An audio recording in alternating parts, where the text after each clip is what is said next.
ఒకటే విషయం చెప్పాలి మీకు, ప్రియ మిత్రులారా, నల్గొండ కాంగ్రెస్ కార్యకర్తలారా, అన్నలు తమ్ముళ్ళు అక్కలు చెల్లెలు, మేము ఈ మంత్రి పదవి ఈ ప్రభుత్వంలో ఏదో లగ్జరీ కోసమో ఏదో సుఖంగా బతకడానికి కాదు. నేను మీ ఉత్తమన్నగా ఈ సభాముఖంగా మనవి చేస్తున్నా, ప్రమాణ స్వీకారం తర్వాత ఒక్క రోజు కానీ ఒక్క గంట కానీ సెలవు తీసుకోలేదు. 24 గంటలు 365 రోజులు తెలంగాణ ప్రజలకి, ప్రత్యేకంగా ఉమ్మడి నల్గొండ జిల్లా ప్రజలకి ఏ విధంగా ప్రభుత్వం ద్వారా మెరుగైన సేవలు అందించాలో నిరంతరం కష్టపడుతున్నాం, కృషి చేస్తున్న విషయం కూడా ఈ సభాముఖంగానే మనం చేస్తున్నాం. మిత్రులారా, రాష్ట్రంలో కొన్ని జరుగుతున్న విషయాలు మీకు చెప్పాలి. నిన్న టిఆర్ఎస్ వాళ్ళు ఎక్కడో వరంగల్ హనంకొండ దగ్గర ఏదో మరి పెద్ద సభ పెట్టుకొని ఏదేదో మాట్లాడారు. అసలు వాళ్ళ ఏడుపేందో అర్థం కాలే. 10 ఏళ్ల పాటు 120 నెలలు వాళ్ళు పూర్తి ఒక కుటుంబ పాలనతో అధికారం చెలాయించి రాష్ట్రాన్ని సర్వనాశనం చేసి అప్పుల పాలు చేసి రాష్ట్రాన్ని దివాలా తీయించి మీరు ప్రజలు తీర్పిచ్చి మిమ్మల్ని ఇంటికి పంపిస్తే వాళ్ళు ఏదో మీటింగ్ పెట్టి మా మీద ఏడుస్తున్నారు.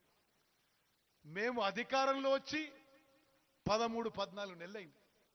అందులో 3-4-5 నెలలు పార్లమెంట్ ఎలక్షన్లో కోడ్లోనే బాయ్. నిరంతరం కృషి చేస్తున్నాం ఈ తెలంగాణ ప్రజలకి మేలు చేయడానికి. వాళ్ళు సభ పెట్టి అక్రమంగా దోచుకున్న సొమ్ముతో సభ పెట్టుకొని అసలు అది ఏందో ఏడుపు అర్థమే కాదు. కేసీఆర్ అసెంబ్లీకి రాడు, మాట్లాడు, కానీ సభ పెట్టుకొని ఏదో పెద్ద పెద్ద మాటలు మాట్లాడుతూ. నేను 2 విషయాలు చెప్తా. వాళ్ళ హయాంలో 10 ఏళ్ల పాటు